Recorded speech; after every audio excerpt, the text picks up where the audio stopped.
Que Bíblia você usa? Qual você indica? O que você acha dessa? O que você acha daquela? Eu ainda não estou fazendo estudo bíblico porque eu estou esperando chegar a encontrar uma Bíblia ideal, essas coisas todas.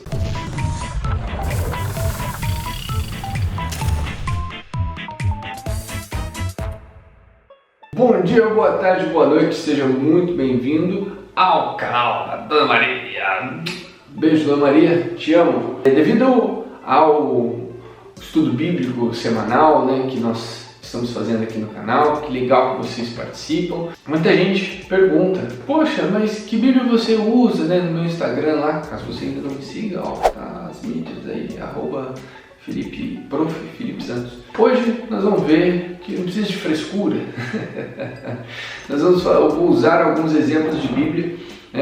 Algumas nós temos aqui em casa, outras foi o meu amigo, grande amigo Luiz. Luiz, grande beijo. Ele me emprestou justamente para a gente fazer este vídeo. Então eu vou mostrar para vocês aqui. Essa aqui é o primeiro, você vê que não está nem mostrando direito o logo e tal. É uma da Ave Maria, é pequenininha, é da Dona Maria. Essa aqui é de uso pessoal dela. Essa aqui é que o Luiz emprestou, é a Bíblia de Jerusalém. Deixa eu focar aqui, eu acho ela super bonita. A cor, capa dura.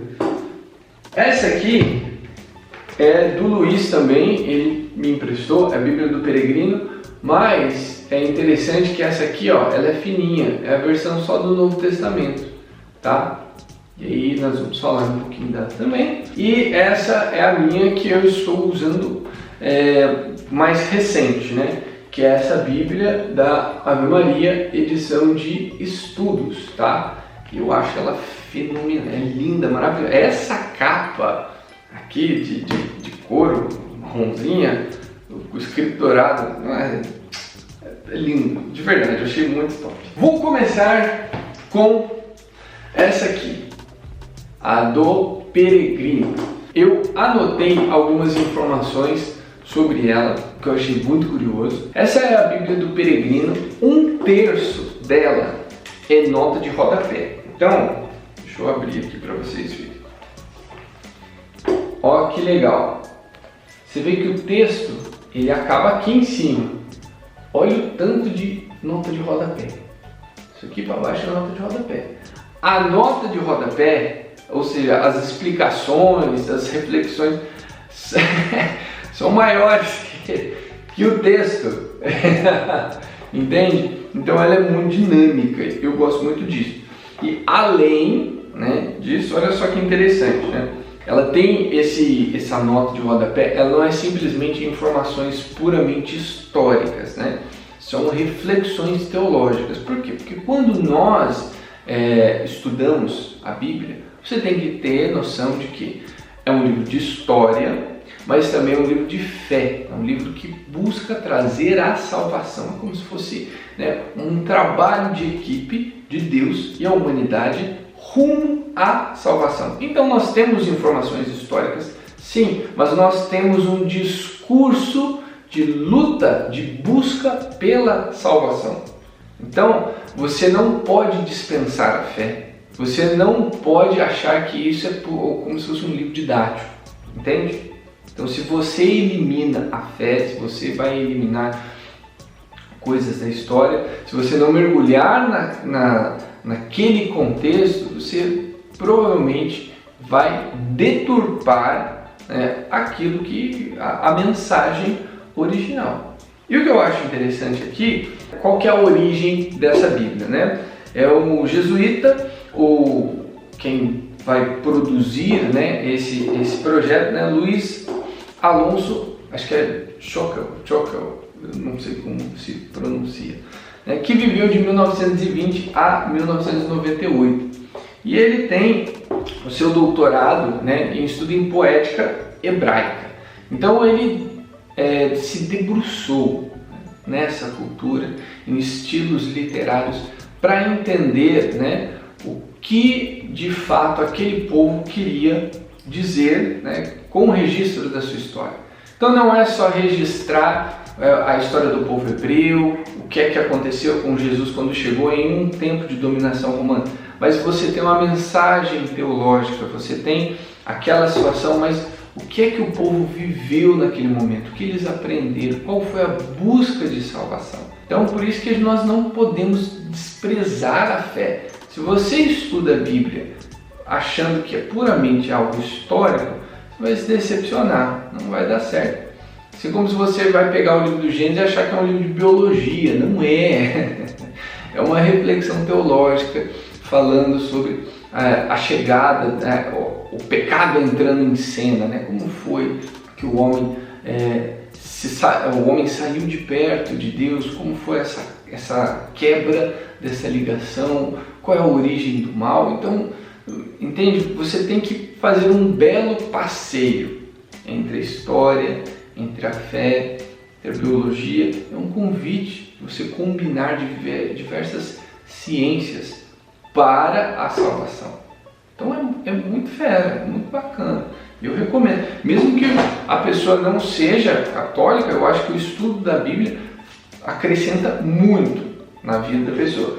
Outro que eu quero mostrar aqui agora é essa aqui, a de Jerusalém. Quando você abre, olha que interessante, você vê que a diagramação ela é um pouco diferente e você vê que a nota de rodapé ela não é tão grande quanto a do peregrino. Acho que deu para ver, né?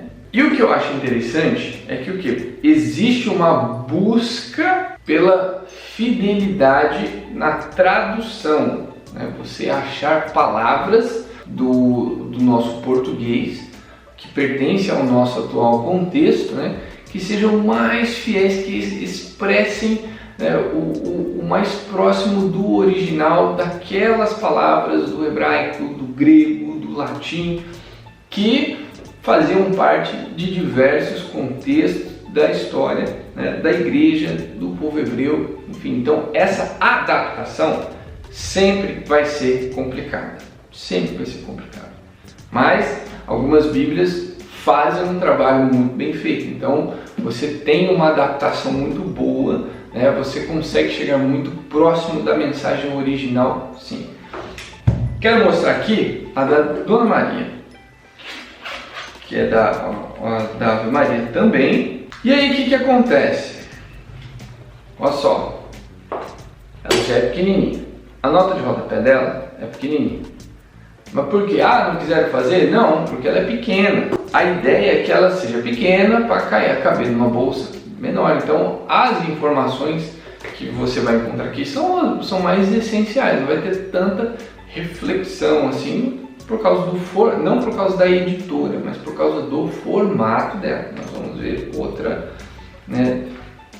outra proposta da editora. E o que eu acho legal, eu gosto muito disso, é porque mesmo ela sendo pequenininha, ela ainda tira. Nossa, tem muito bilhetinho da Dona Maria aqui.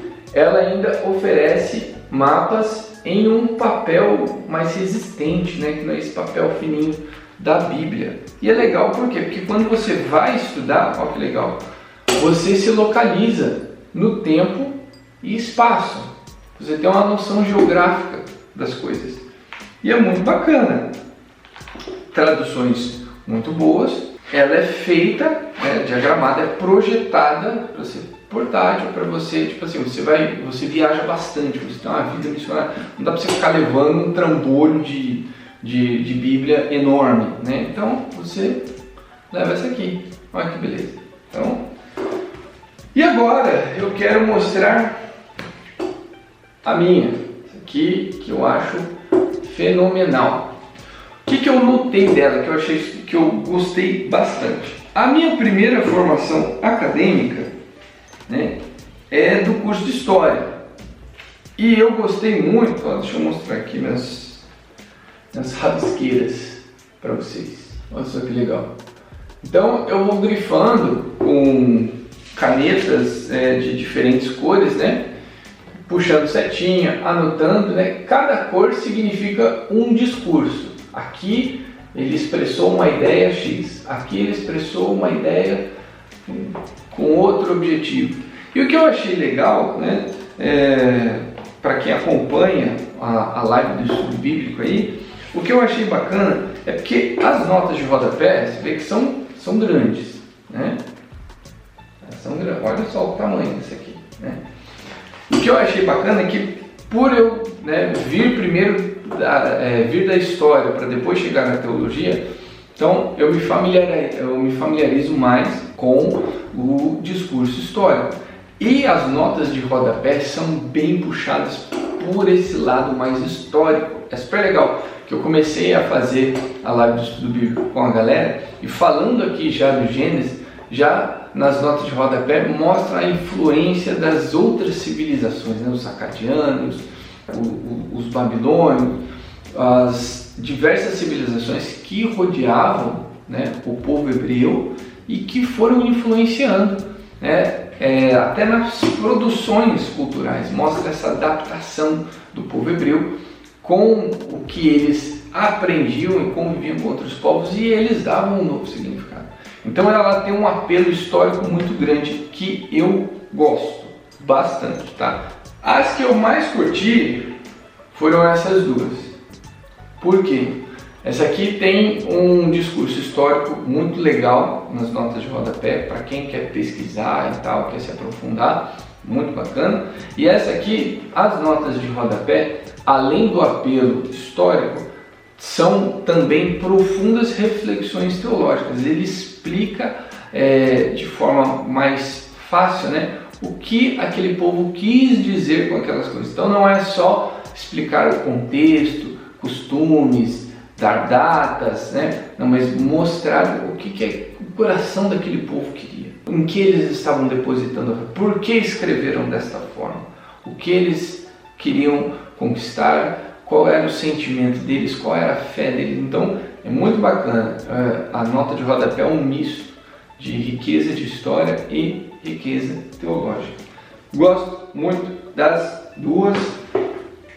Um dia vou fazer mais experiências com essa aqui. As duas aqui, essa vai ter mais informações porque ela é projetada para, né, estudos, e essa aqui é uma Bíblia mais de bolso para que você não fique sem fazer o seu estudo, é uma viagem e uma missão.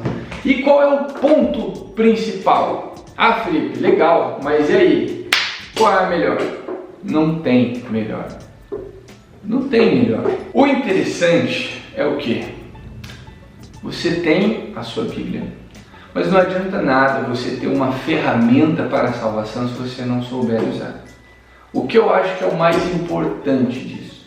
O mais importante, né, é como se você tivesse um problema, você precisa trocar o pneu do seu carro.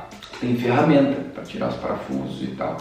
Quando você consegue trocar, ou você precisa de ajuda de alguém para tirar o pneu e tal, colocar o outro ali, você não aplaude a ferramenta, você aplaude quem usou a ferramenta, entende?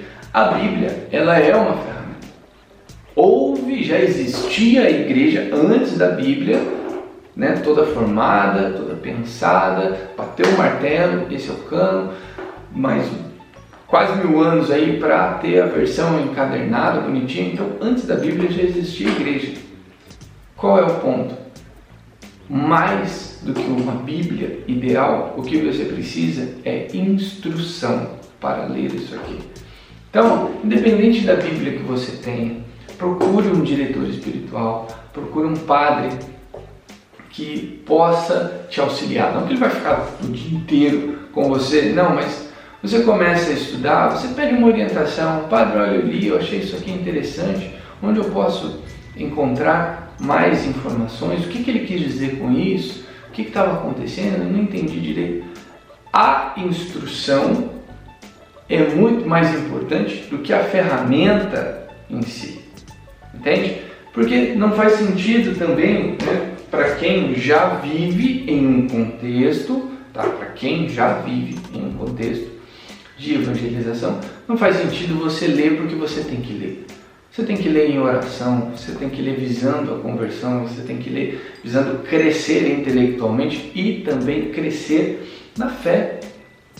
É o fruto do Espírito, o fruto da ciência. Então, mais importante do que a Bíblia é um bom orientador. Converse com alguém, a pessoa vai mostrar que com a Bíblia que você tem na sua casa, você consegue desenvolver um bom estudo, você consegue crescer e você vai fazer amizade com outros padres, com outros teólogos, vai tomar bons cafés, vai ter bons papos e vai crescer bastante. Esse é o mais importante. Então guarde isso. Eu fiz a opção por essa aqui, que eu gostei bastante, indico para você, tá? Mas caso você já tenha uma, use essa aí mesmo, trate-a com carinho e procure a orientação de algum sacerdote que vai poder tirar todas as suas dúvidas e aí de fato você vai crescer bastante. Não importa a diagramação da sua Bíblia, mas o mais importante é você ler com amor, né, aberto aos frutos da fé e da ciência. Um grande beijo, fico por aqui, valeu!